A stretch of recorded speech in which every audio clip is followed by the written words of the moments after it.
हर उस वुमेन को ये बात मालूम होना चाहिए कि उसमें जो उसकी लिपस्टिक है उसमें कौन सी चर्बी मिली है।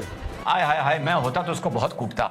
या इनकी भी अम्मा होंगी जो लिपस्टिक लगाती होंगी, तो क्या वो सब सुअर की चर्बी चाट रही थी? हलाल दूध वो होता है उस भैंस का जिस भैंस का कभी किसी सुअर से टांका ना भिड़ा हो, मानी चक्कर ना चला हो। माँ, तुम्हारी दादी जो 15 साल पहले लिपस्टिक लगाती थी वो सुअर की चर्बी चाट के ऊपर गई हैं। कि लिस्ट बना के लगाओ, प्याज फला दुकानदार से आई, लहसुन फला दुकानदार से आया, मिर्च फला दुकानदार से आई, धनिया फला दुकानदार से आया, चावल फला दुकानदार से लिया, दाल फला दुकानदार से लिया। कहाँ का खसरा था, कहाँ की कतौनी थी, कौन सा जिला था, कौन सी तहसील थी, कहाँ पर तुम्हारी झोपड़ी थी, कहाँ तुम्हारा खेत था और तुम कौन से खेत की मूली हो?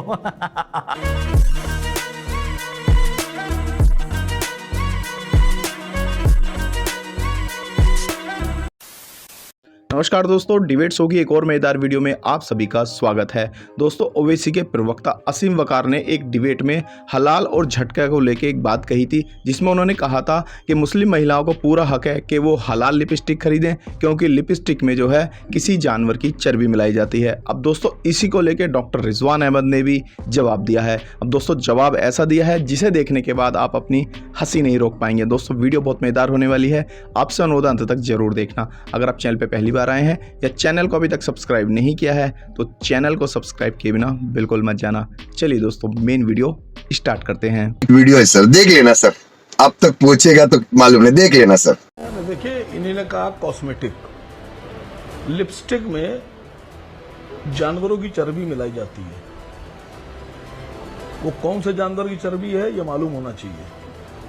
बिना जानवरों की चर्बी का भी होता है, जानकारी होना चाहिए कि हर उस वुमेन को ये बात मालूम होना चाहिए कि उसमें जो उसकी लिपस्टिक है उसमें कौन सी चर्बी मिली है। मैं इसमें बुराई नहीं समझता। क्या क्या बुराई है अगर किसी हराम जानवर की हम लोग के हिसाब से उसमें चर्बी मिली है। हाँ, अब ये लिपस्टिक को जस्टिफाई करने के लिए आय हाय हाय, मैं होता तो उसको बहुत कूटता। ये ले आया कि उसमें वो जानवर की, वो जानवर जिसका मुसलमान भाई नाम लेना पसंद नहीं करते हैं। मुंह से अगर सुअर कोई सामने भी बोल दे तो कहेंगे ओ अस्तगफुरुल्लाह, क्या नाम ले दिया, कंधे से फरिश्ते उड़ गए हैं। यार, सुअर का नाम लेने से कंधे से फरिश्ते उड़ जाते हैं? ऐसे कैसे फरिश्ते हैं? जरा कभी मुलाकात हो तो भैया मेरी भी करवाना। भैया अस्तगफुरुल्लाह और बनाया तो उसको भी अल्लाह ने है, हमें उससे नफरत करने का कोई हक नहीं है। खाना मना है और उसके आसपास उससे जुड़ा कोई काम करना मना है, लेकिन मुसलमान उसका नाम नहीं लेता है। इस तरह ये नहीं ले रहे हैं। तो इसको ये नहीं पता, लखनऊ के आदमी, इसका इनका नोवेल्टी थिएटर से कोई लेना नहीं, नोवेल्टी टॉकीज से। इसको ये नहीं पता कि ये बताए कि अब इसने तो बता दिया भैया कि लिपस्टिक में तो एक जानवर की चर्बी होती है और महिला को ये पता होना चाहिए कि उसकी लिपस्टिक में कौन सी चर्बी है। तो भैया, जो हलाल लिपस्टिक थी करीबन 10, 12, 15 साल पहले ये इंट्रोड्यूस करी गई इंटरनेशनली। भारत में ये बाद में आई है, मिडिल ईस्ट में ये 15 साल पहले इंट्रोड्यूस करी गई। तो हिंदुस्तान में रहने वाले मुसलमानों, जो तुम्हारे और हमारे घरों की महिलाएं थीं 15 साल पहले, 20 साल पहले, 25 साल पहले, या इनकी भी अम्मा होंगी जो लिपस्टिक लगाती होंगी, तो क्या वो सब सुअर की चर्बी चाट रही थी? बताओ, क्या उन सब ने सुअर की चर्बी चाटी शादी से पहले, वलीमे से पहले, कहीं बाहर जाने से पहले? तो यार, ऐसे जिहालत के आर्गुमेंट लेके मत आया करो। अच्छा, लिपस्टिक में तो सुअर की चर्बी हो गई। अच्छा, ये हलाल एग क्या होता है? अच्छा, हलाल एग वो होता है, वो मुर्गी जो अंडा देती है जिसकी सुअर से कभी दोस्ती ना रही हो, है ना? तो उस मुर्गी का अंडा जो होता है वो हलाल होता है।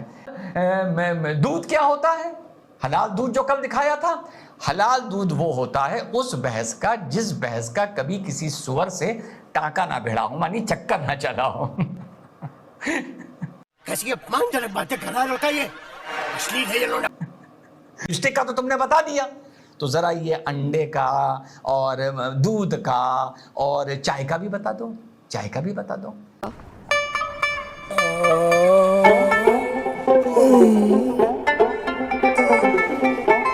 नॉवेल्टी टॉकी से इसका कोई मतलब नहीं है। वो किस्सा आप लोगों को कल बताऊंगा, 25 साल पुराना जो बता रहा था आपको। तो ये जवाब हो गया। अब उसके बाद ये साहब बोले, लखनऊ का है ये, मुझसे बहुत भागता है, ये बहुत घबराता है, बहुत घबराता है। एक बार तो भागा दिया था डिबेट से, फिर इसने कसम खा ली मेरे सामने नहीं आऊंगा। तो इसने फिर अपनी एक नई अकल चलाई। मैं नहीं होता ना तो लोग बड़ी अकल चलाते हैं, मैं इनको जब धर के कूटता हूं ना तब बड़ा मजा आता है। अब सुनो इसने क्या अकल चलाई। तो ये कह रहा हूं कि जिस ढाबे पे खाना पक रहा है, पुलिस को चाहिए कि उस ढाबे के मालिक से कहे कि लिस्ट बना के लगाओ, प्याज फला दुकानदार से आई, लहसुन फला दुकानदार से आया, मिर्च फला दुकानदार से आई, धनिया फला दुकानदार से आया, चावल फला दुकानदार से लिया, दाल फला दुकानदार से लिया, और किसके खेत में पैदा हुआ, पूरी लिस्ट बना के लगाओ। पूरी लिस्ट कि वो दुकानदार ये बताए कि लहसुन कहां से आया, प्याज सुन लिया ना आपने, मिर्चा धनिया वो, और किसने कौन लेके आया और किस खेत में वो पैदा हुआ, पूरी लिस्ट बनाओ। अब जब इन्हीं मॉडरेटर से मेरी रात को बात हो रही थी 8-9 बजे कि आप आते तो बड़ा मजा आता, तो मैंने कहा इसकी जाहिल की इस बात का यार आप लोग जवाब ही नहीं दे पाए। पता है इस बात का जवाब क्या था जो ये ओवर स्मार्ट बन के बड़ा ओवर स्मार्ट बनता है, सिर्फ मुझसे भागता ही है। तो ये बोल रहा है कि जाओ पता लगाओ कि मिर्ची कहां से आई और नींबू कहां से आया और धनिया कहां से आया और किसका खेत था। यही बात तो बोली गई थी, यही बात तो कुछ वर्ष पहले, कुछ महीने पहले बोली गई थी कि तुम कहां से आए, तुम्हारे अब्बू कहां से आए, अब्बू के अब्बू कहां से आए, अब्बू के अब्बू के अब्बू कहां से आए, कहां का खसरा था, कहां की खतौनी थी, कौन सा जिला था, कौन सी तहसील थी, कहां पर तुम्हारी झोपड़ी थी, कहां तुम्हारा खेत था और तुम कौन से खेत की मूली हो। तो दोस्तों अगर आपने वीडियो अंत तक देखी है तो उम्मीद करता हूँ आपको वीडियो पसंद आई होगी। वीडियो के बारे में आपकी क्या राय है कमेंट्स करके ज़रूर बताएं। वीडियो को अंत तक देखने के लिए आप सभी का बहुत बहुत धन्यवाद। मिलते हैं बहुत जल्द अगली वीडियो में, तब तक के लिए जय हिंद, वंदे मातरम।